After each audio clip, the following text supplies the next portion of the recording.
चाहे वो जीएसटी का रजिस्ट्रेशन हो, कंपनी का रजिस्ट्रेशन हो, और इसके अलावा बेसिक की रिक्वायरमेंट अपनी होती है। अगर हम सरकारी कोई भी बेनिफिट प्राप्त करना चाहते हैं, जैसे कि सब्सिडी वगैरह है, एमएससी में अपना रजिस्ट्रेशन है, तो उसके लिए बेसिक की रिक्वायरमेंट होती है उद्यम। उद्यम एक प्रकार का लाइसेंस होता है जो कि गवर्नमेंट के पोर्टल, जो उद्यम की जो वेबसाइट होती है, इस पर अवेलेबल है, और ये बिना किसी जीरो के शुल्क के अवेलेबल है, तैयार भी हो जाता है। इसको अपन को ऑनलाइन अप्लाई करना पड़ता है, और इसकी जो प्रक्रिया बहुत ही आसान है। जैसे एक सिंपल फार्म अपन कंप्लीट करते हैं, तो जैसे वो फार्म कंप्लीट होता है तो उसके बाद में वो अपना हम रजिस्ट्रेशन हम प्राप्त कर सकते हैं। इसके लिए हमें एक वैलिड ईमेल आईडी की रिक्वायरमेंट होती है, मोबाइल नंबर की रिक्वायरमेंट होती है, अपना आधार नंबर और पैन कार्ड और एक अकाउंट नंबर, ये 3-4 चीज़ें हमें आवश्यकता होती है। इसके बाद में हम अपना उद्यम लाइसेंस के लिए अप्लाई कर सकते हैं। तो सबसे पहले हमें जो गवर्नमेंट की जो पोर्टल है उसके ऊपर हमें उद्यम के लिए अप्लाई करना होगा, उद्यम रजिस्ट्रेशन। ये हमें उद्यम का रजिस्ट्रेशन जो पोर्टल है, उद्योग आधार, जो पहले उद्यम से पहले जो उद्योग आधार चलता था उसके बारे में यहाँ पर बताया गया है। अपडेट डिटेल्स कोई भी हम उद्यम रजिस्ट्रेशन होने के बाद में अगर हम किसी प्रकार का उसमें बदलाव करना चाहते हैं, अपडेट करना चाहते हैं, तो यहाँ से हम उसको चेंज कर सकते हैं। तो हमको यहाँ सबसे पहले यहाँ पर आना है। जैसे हम यहाँ पर क्लिक करेंगे तो एक नई स्क्रीन यहाँ पर ओपन होगी। यहाँ से हम देख सकते हैं कि हमें सबसे पहले जो उद्यमी है, जो व्यापार करना चाहता है, अपना रजिस्ट्रेशन करवाना चाहता है, सबसे पहले यहाँ पर है आधार नंबर। उसका हम यहाँ पर आधार नंबर डालना पड़ेगा, और उद्यमी का नाम, जो उद्यमी का आधार कार्ड में जो नाम है वो यहाँ पर हमें फिलअप करना पड़ेगा। जैसे यहाँ पर फिलअप हम करेंगे तो इसके बाद में वैलिडेट एंड जनरेट एक वैलिडेशन जनरेट होगा। उसके बाद में ओटीपी हमें प्राप्त होगा अपने रजिस्टर्ड मोबाइल नंबर पर, जो हमारे आधार कार्ड में जो मोबाइल नंबर दिए हैं उसके ऊपर। तो उसके बाद में हम यहाँ से अपना रजिस्ट्रेशन कर सकते हैं ओटीपी डालकर। तो जैसे मैं फिलअप करता हूँ अपनी डिटेल।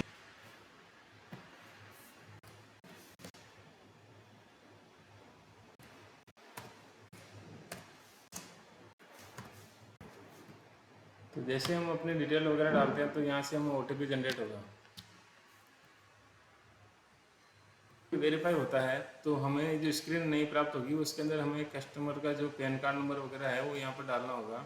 जैसे प्रोप्राइटरशिप है तो प्रोप्राइटर है, कंपनी है तो कंपनी, अगर अन्य में आता है तो अन्य में। आप और भी चेक कर सकते हैं। देखिए यहाँ पर है हिंदू एडवर्ड फैमिली एचएफ को डाल सकते, पार्टनरशिप डाल सकते, कोऑपरेटिव डाल सकते, प्राइवेट लिमिटेड कंपनी भी आती है, पब्लिक लिमिटेड कंपनी भी यहाँ पर दिया हुआ है। ऑप्शन है सेल्फ हेल्प ग्रुप है, वो भी यहाँ पर दिया गया है। लिमिटेड लाइबिलिटीज अगर एलएलपी आपके पास में तो उसकी भी यहाँ पर हमें ले सकते हैं। सोसाइटी तो सोसाइटी यहाँ पर आ जाएगी। ट्रस्ट है तो ट्रस्ट, अन्य को भी इसमें भी नहीं आते हैं तो अदर का हम आते हैं प्रोप्राइटरशिप के अंदर। तो हम प्रोप्राइटरशिप, अब यहाँ पर हमें अपना पैन नंबर है वो उसमें फिलअप कर सकते हैं।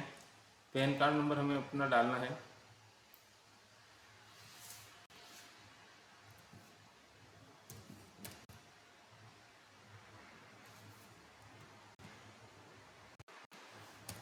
ये हमने अपना पैन कार्ड नंबर डाल दिया है। जो पैन कार्ड नंबर में हमारा जो नाम है वह पैन कार्ड में हमें देख कर ही अपना नाम इसमें डालना है। डेट ऑफ बर्थ यहाँ पर डालने हैं कि भाई डेट ऑफ बर्थ क्या है।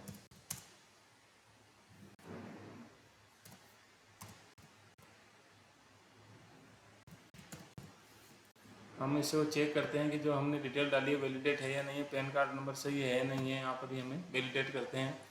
यहाँ पर अगर वैलिडेट होगा, सही होगा तो पूरा ओके हो जाएगा। चलो ठीक है कि यहाँ पर हमारी जो चीज़ें हमने डाली है वो सब चीज़ ठीक है।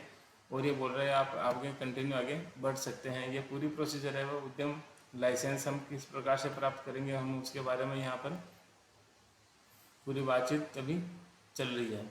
हमने यहाँ पर डाल दिया है कि जो नाम है वो आ गया है यहाँ पर, और हमें अपने इसके मोबाइल नंबर हैं वो मोबाइल नंबर इसमें फिलअप करने हैं। तो मैंने अपनी ईमेल आईडी यहाँ पर डाल दी है। अब यहाँ पर कास्ट हमें सेलेक्ट करना है कि भाई जो व्यक्ति का हम जिस काम रजिस्ट्रेशन कर रहे हैं तो वो जनरल में आता है कि एसी में आता है, एसटी में आता है या ओबीसी में आता है। जो हमारे जो कस्टमर है वो ओबीसी में आ रहे हैं तो हम यहाँ पर ओबीसी का रजिस्ट्रेशन कर देंगे। मेल या फीमेल है, कोई हैंडीकैप वगैरह तो नहीं है, तो यहाँ पर नहीं है। हमें यहाँ पर फर्म का नाम जो हमने पहले सोच रखा था वो यहाँ पर हमको फिलअप करना है।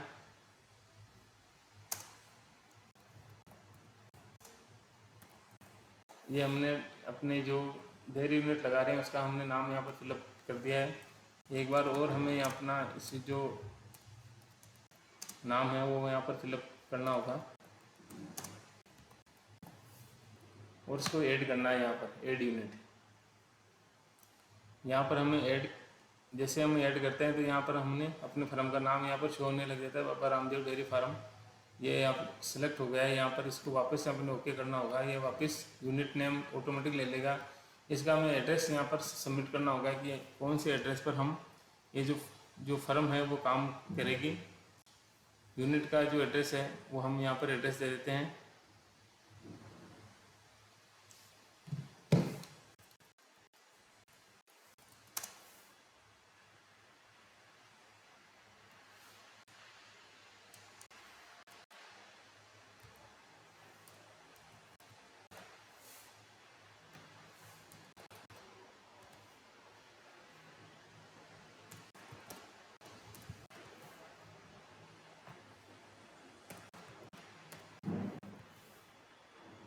जो हमें जो एड्रेस है वो पूरा हमें फिलअप करना होगा कंप्लीट। जो अपने पिन नंबर हैं वो यहाँ पर देने होंगे। हमें अपना स्टेट है वो सिलेक्ट करना होगा कि कौन से हम स्टेट से बिलोंग करते हैं। पूरे स्टेट की यहाँ पर डिटेल भी यहाँ पर दी हुई है। तो जो भी आपका स्टेट आता है वो वहाँ पर सिलेक्ट कर सकते हैं। हमारा जो राजस्थान आता है हम राजस्थान से सिलेक्ट कर सकते हैं।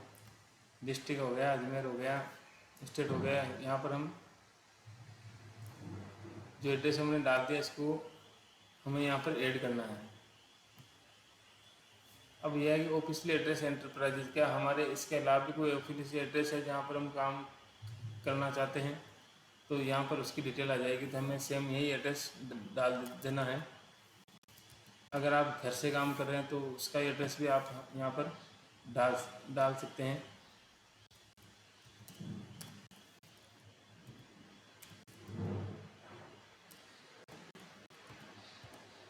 Press Enter to open Accessibility menu.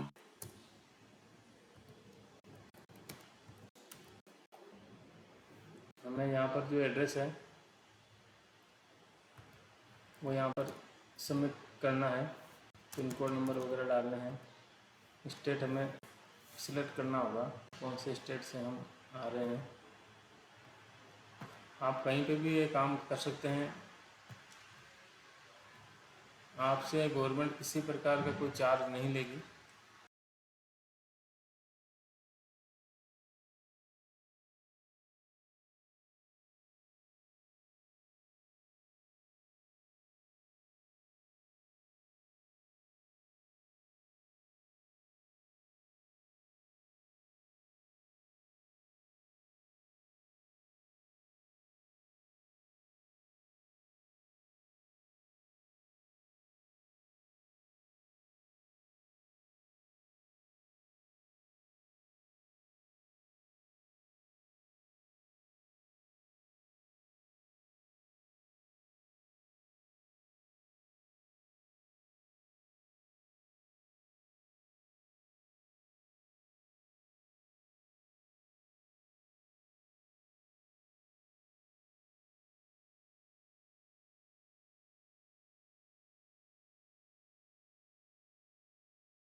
यहाँ पर हमारा जो बैंक है, बैंक नेम क्या है, आपके बैंक का नाम, जो भी डिटेल है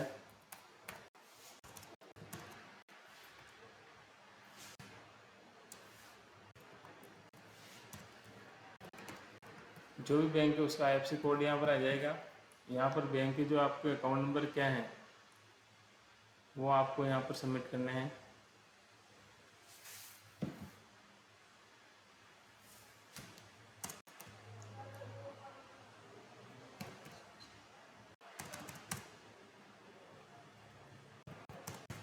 ये हमने डाल दिए हम अपनी मैन्युफैक्चरिंग यूनिट। अगर आप सर्विस सेक्टर से बिलोंग करते हैं तो आप सर्विस सेक्टर यहाँ पर डाल रहे हैं। मैन्युफैक्चरिंग यूनिट अगर आपकी है तो आप मैन्युफैक्चरिंग यूनिट यहाँ पर डाल सकते हैं। जैसे कि आपका बिजनेस की एक्टिविटी क्या रहेगी, मतलब आप कौन सा बिजनेस करना चाहते हैं। तो मैं यहाँ पर डेयरी का बिजनेस करना चाहता हूँ। Manufacturing dairy product, food product, dairy product manufacture. अब यहाँ पर जो मिल्क से रिलेटेड जो भी आपके जो प्रोडक्ट हैं वो यहाँ पर आ जाएंगे, और मैं यहाँ पर डाल देता हूँ अदर प्रोडक्ट एक्टिविटी। अब यहाँ पर ये पहुँचेगा कि हमें जो बिजनेस कर रहे हैं हम उसमें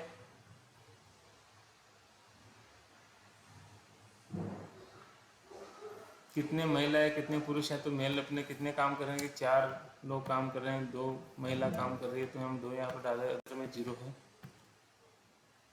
हाँ, उसके बाद में कोई मशीनरी हमने काम में ले रखी है, चलो ठीक है, हम मशीनरी का यहाँ पर अंदाजे से कोई भी जिसकी आपकी मशीन है उसका हम अंदाज से यहाँ पर, अगर आपके पास में कोई रिकॉर्ड में है मशीन वगैरह, तो हम उसका नंबर यहाँ पर डाल सकते हैं, अमाउंट डाल सकते हैं कितना। जैसे मैंने 2-2.5 लाख की मशीनरी परचेज करी, तो आज की वैल्यू कितनी थी, 1,52,350 रुपये है। इसका 10% डेप्रेशन मैं ले लेता हूँ, 15,200। 10% डेप्रेशन हमको यहाँ से इसको माइनस करना होगा। आप अंदाज से भी ये अमाउंट डाल सकते हैं। टर्नओवर क्या रहेगा कि जैसे मेरा पिछला जो टर्नओवर था वो था मेरा तकरीबन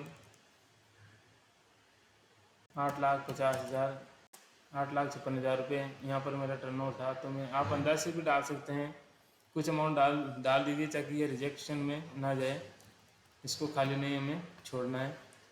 ये जैसे हम आगे बढ़ते हैं, अब यहाँ पर पूछ रहा है are you interested in getting e market GeM portal है।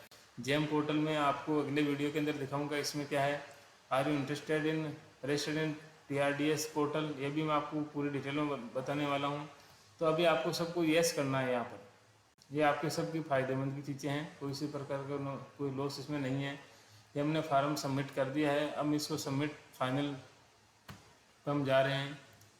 कुछ जैसे चीज़ें इसमें कोई छूट जाती है तो हम यहाँ पर वापस इसको चेक कर सकते हैं। जैसे कोई हमारी GST इसमें अप्लीकेबल है नहीं, तो मैंने GST यहाँ पर पहले ही छोड़ दिया था पूरी डिटेल। तो यहाँ पर submit and final get OTP, अब जो फाइनल स्टेज पर हमारा जो फॉर्म है हमने सबमिट कर दिया है। अब उसका जो OTP वगैरह है उसको हमें सबमिट करना है।